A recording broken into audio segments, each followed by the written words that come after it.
Roar. Growl. Snarl. Bellow. Welcome to Paleobites, the podcast that's like the age of dinosaurs and that someday it will end and the world will be better for it. My name is Matthew Dahl, and each week I and a rotating series of guest co-hosts talk about and rate a genus of prehistoric animal, be it dinosaur, mammal, arthropod, and so on. This week I'm joined by my friend from the other end of the world. It's Ben O'Regan. How are you? I am good, thank you. Hi, everyone, and how are you, man? It's fine. Things are fine here in Colorado. He's just cranky because he's got no hot water. I've got no hot water. The power in half the house is out. I want to take a shower. I'll probably figure out to take a shower because my hair feels so greasy. Why don't you just go to a spa pool? I could, but that costs money. So, I don't have money. Just do what I do. Just go in anyway. Just get one for free? No, just go in. Like when I used to go to the pools in Johnsonville when I was growing up, obviously you had to pay to go into the pool, but you had to pay to get a band on your arm for the spa pool. Oh, those kind of pools. Okay, as a kid, I would just go hop into the spa anyway and then leave when the adults were coming. But then I can't use shampoo in there, though, without making it contaminate the public pool. So... Well, you don't need to have a literal shower, just use it to clean the crap off you. I guess that's true. I can have it. It would do for the first until the hot water would you gets rather fixed. be stinky or have a chlorine smell? At least chlorine's more tolerable. If I get too stinky, I'll just take a cold shower. Even though I hate doing that, but it will do what it needs to do. That's not what cold shower means. Ah! Moving on. Moving on. Ben, get my head out of the gutter. That's okay. I live exclusively in the gutter. Speaking of something that fed from the gutter, or maybe not, I don't know. Thalassodromeus is what we're talking about. I don't know how I found this pterosaur, but man, it has a really long Wikipedia page, so there's a lot to talk about apparently. Thalassodromeus, as I was saying to you before the show started, its species name honors the Egyptian god Set, because of the crown on its... Yeah, and for Seth people who Seth, don't know about Seth, a very, very abridged version, he's sort of seen in that, like a combination of a Loki and Lucifer-like role as being an enemy of Horus, because he killed Osiris, his brother, and usurped his throne. Of course, the myths seem to have been different at one point, but Egyptian history was rewritten due to a power struggle between kings with Osiris names and Horus names and Set names. Have you seen the famously terrible movie Gods of Egypt? Yes, I actually quite like that movie because of how bad it is. I mean, I quite like it too, actually, but I definitely think it's a guilty pleasure for me because there's a lot of parts of it that I'm like, ugh. And also the very, very whitewashed cast is not good for 2016 or whenever it came out, but like... True. But no, Gods of Egypt does depict the Horus and Set show off, and a fun thing in a video game I like to play, Smite, which is like a MOBA like League of Legends, but about mythological creatures, mythological gods or whatever. Yeah, most of the time they release gods one at a time, release new gods to play one at a time. But with Horus and Set, they release them both together because as part of like an event, which I thought was cool. So, So, anyway, but speaking of the creature which Set, I was going to say Set bears its name from, but even though it's the other way around, but although technically that is true because this did come first, not the name, but the creature.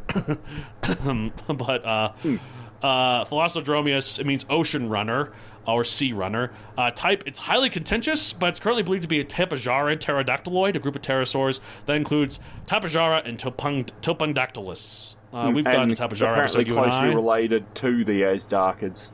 Yes, the pterodactyloids are a group that, like, I think goes into the Asdarchids, I believe. The ornithochirids and the Asdarch. Yeah, the pterodactyloids, the lophocratians, the Europtodactyloids, the ornithochiroids, and the Asdarchiroids. So that's the group, the way the cladostogram goes down. So and there are several theories about its head crest, including thermoregulation and display, which are the more usual ones you'll hear. It appears to apparently develop late in life, meaning it might have been sexually dimorphic. And as the name implies, it was originally proposed to have fed like a modern skimmer bird, like you'd see an albatross or seagull. Well, maybe not seagulls, but I think albatross or skimmers. And that's often... That's how often pterosaurs they're were often depicted in, like in Walking with Dinosaurs with the Rhamphorhynchus. So, yeah. But it says here the idea was criticised for a lack of evidence, and it has since been found to have had very strong jaw musculature and may well have been able to kill and eat relatively large prey on the ground. And the limb proportions of related species indicate that it may have been adapted to fly inland. Right. The skimming idea is definitely not believed to be a thing anymore because they believe that the crest would not be like it wouldn't go through the water. It would push the water would push against it too much, and the thing would crush. It just makes me wonder how the hell do the bugger, what are they called? Those nyctosaurids or nyctosaurids, that have no fingers on their outside of their flight finger. Eat they could have used their beaks still. They just. No, but I mean they have massive head crests, and they seem to have been skimmers. I don't know. Maybe they skimmed. Maybe they skimmed while staying up on land, while being on their feet still, but like not while flying. I don't know. It seems like walking for those guys, even with the semi-quadrupedal, the quadrupedal gait that they had, would have been awkward as hell because one of them has what's like a big T of bone. That is true. Although, to be fair, we often think now that the Asdarchids were almost not exclusively walkers, but spent way more time on the ground than we thought. So, and going back to what we've mentioned a few times in earlier pterosaur episodes, pterosaurs were not exclusively marine, like even Walking with Dinosaurs tended to depict them. They were not on the decline, and they were not being pushed aside by birds. But I think it's actually quite interesting that, like, in Dougal Dixon's New Dinosaurs, he had the pterosaurs evolve into that giraffe-looking thing. Yeah, and then two of them ended up like kiwis and moas. Penguin. Yeah, kiwis, and there's one that was like a penguin. But, like, that giraffe-looking one, that's kind of how Quetzalcoatlus is now, except it's a predator and it still flew. But that's kind of... So he was oddly right. And I think that was... kind of funny. He was ahead of his time. Even if they lost their wings, like, and just became purely ground dwelling, they wouldn't need to change their proportions much just because they're big, they're intimidating, and they got a big piss off beak on them. Well, and plus, like with the one like Hasagdopteryx, which lived in the islands of Romania, which had all the dwarf dinosaurs. It was the apex predator. It was. It could fly from island to island, pluck up a dwarf sauropod, or even like a dwarf rhabdodontid or something, and just go off and like it didn't have the island dwarfism because it flew. Imagine that episode of Dinosaur Planet with Pod's travels, but he had to watch out for the Hasagopteryx. I don't think it was found by that point. Was it? I'm not sure. Actually. Yeah, like I don't know, because that is that island group, the dwarf island. Yeah, because like that's where that episode was based off of. So, but I'm trying to think. Yeah, I think Hasagopteryx was found later. Because that would have been a scary thing for Pod to have dealt with. Oh no, it was found. It was described in 2002, so they had no excuse. They just didn't want to have one, I guess. So, but as for Thalassodromeus itself, its size was. Let's see where. Oh god, I lost it in my notes here. It was pretty big. I scrolled around, wasn't it? Yeah.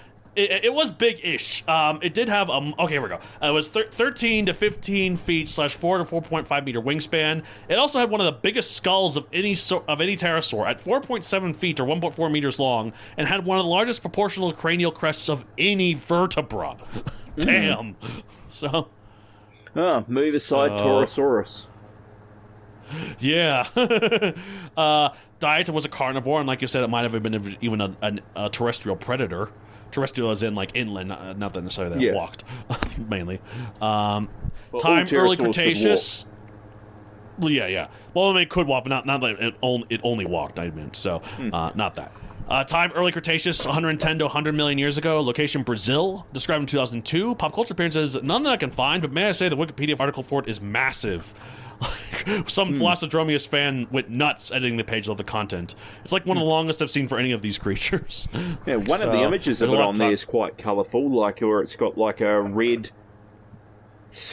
top Yeah, of red his and- crest and beak, and then yellow further in. Yeah.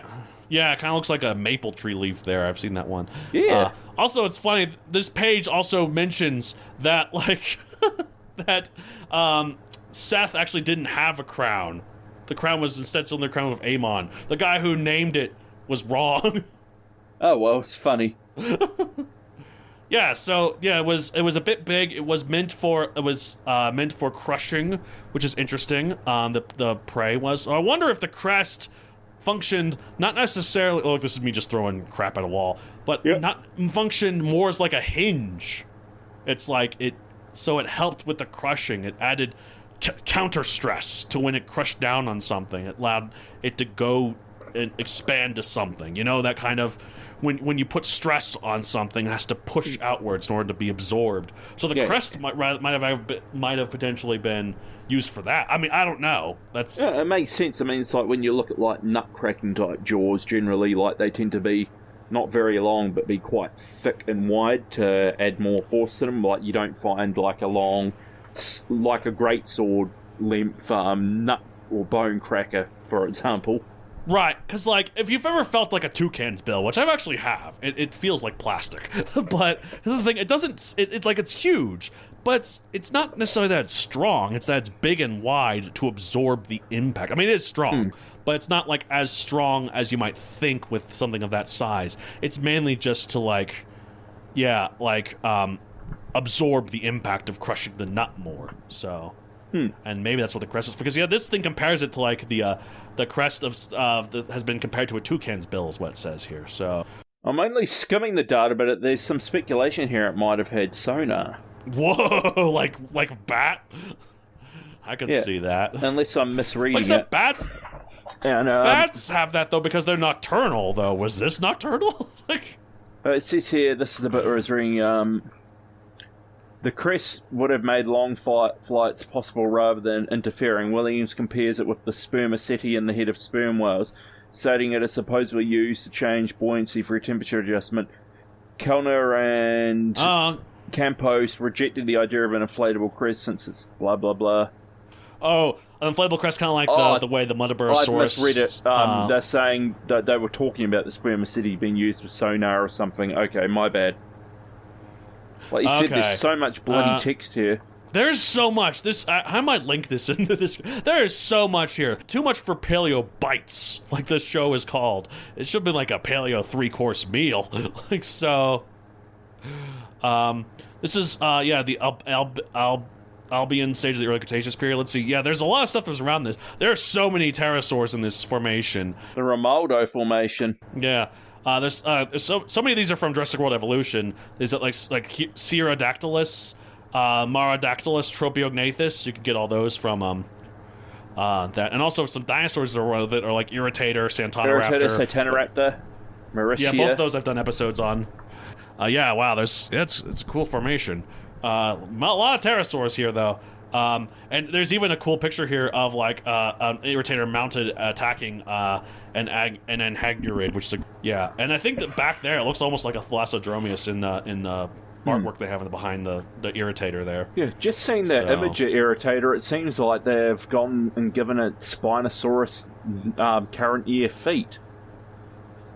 Yeah. Oh, interesting. Yeah, I see that for sure. I've noticed that the sale of Irritator is definitely a lot bigger now than it used to be. But to be fair, I think it's because the Spinosaurids have been split into two subgroups. There's the Baryonychids, which includes Baryonyx and also Suchomimus, and those did not have sails. But then you have Spinosaurus and Aloxia or whatever that one is, and they Irritator, seem to be turning into outright crocodile mimics, not just jaw-wise but form-wise.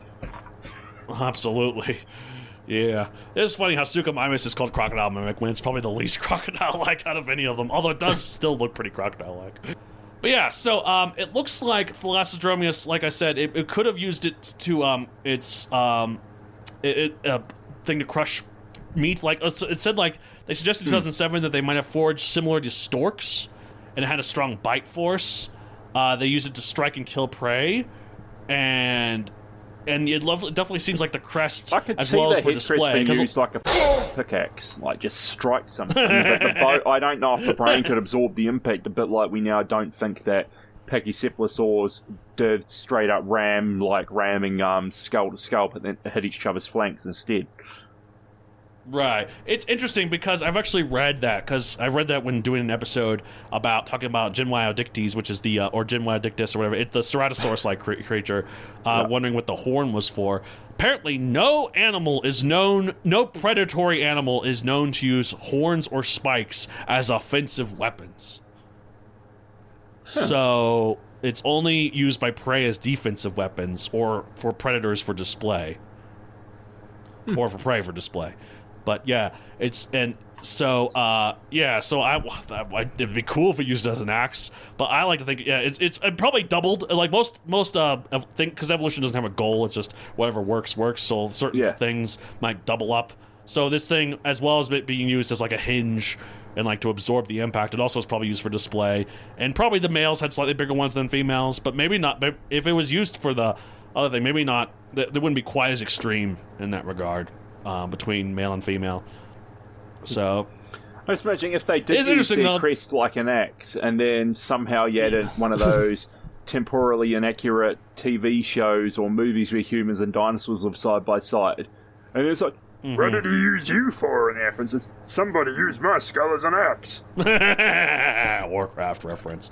Oh man, it is funny that we keep talking about how this was a terrestrial predator and but it's called Thalassodromeus.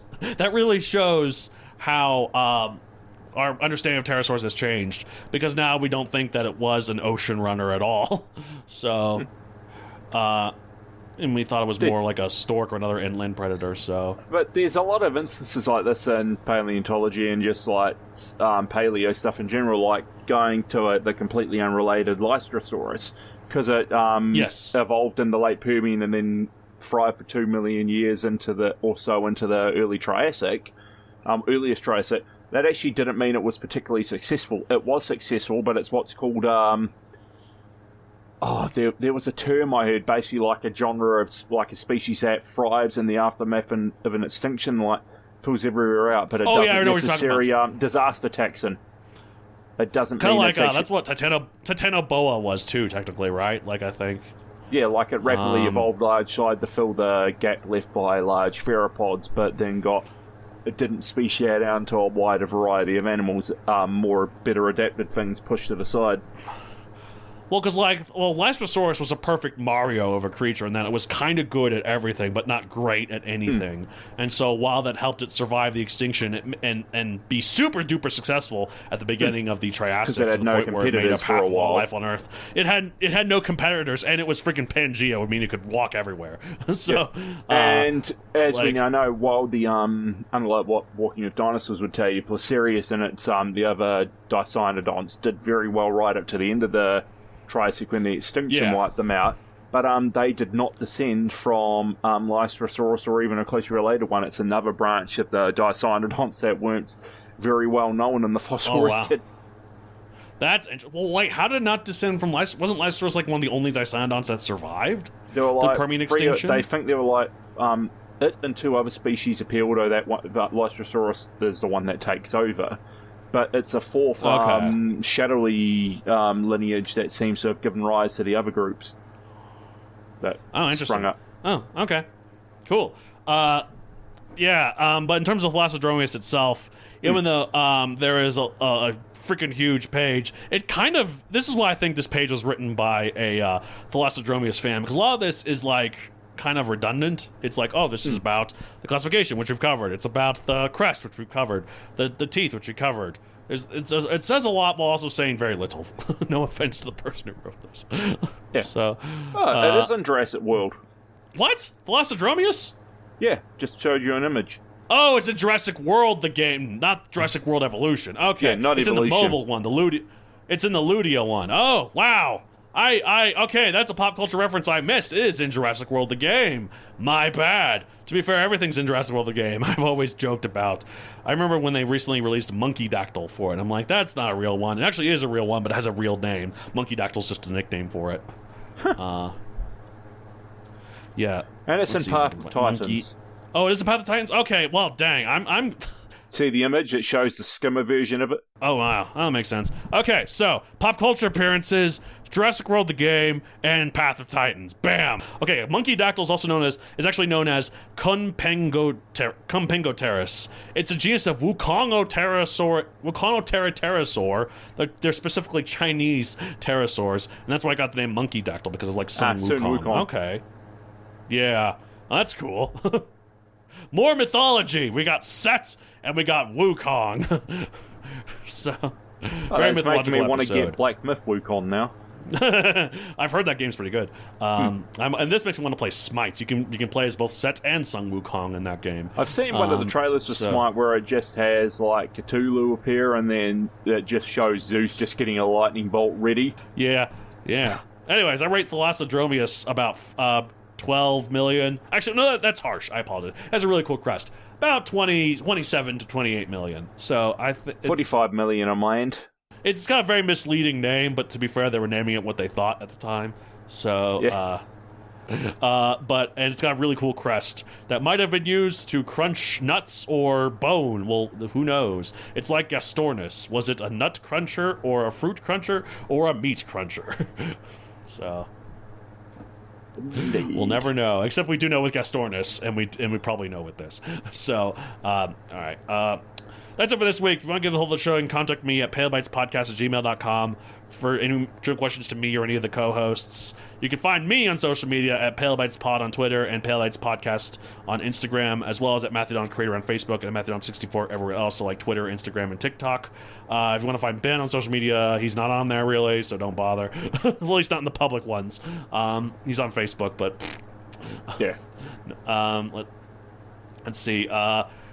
I have a book series on Amazon Megazoic available for print and Kindle. I regret not including more pterosaurs in it.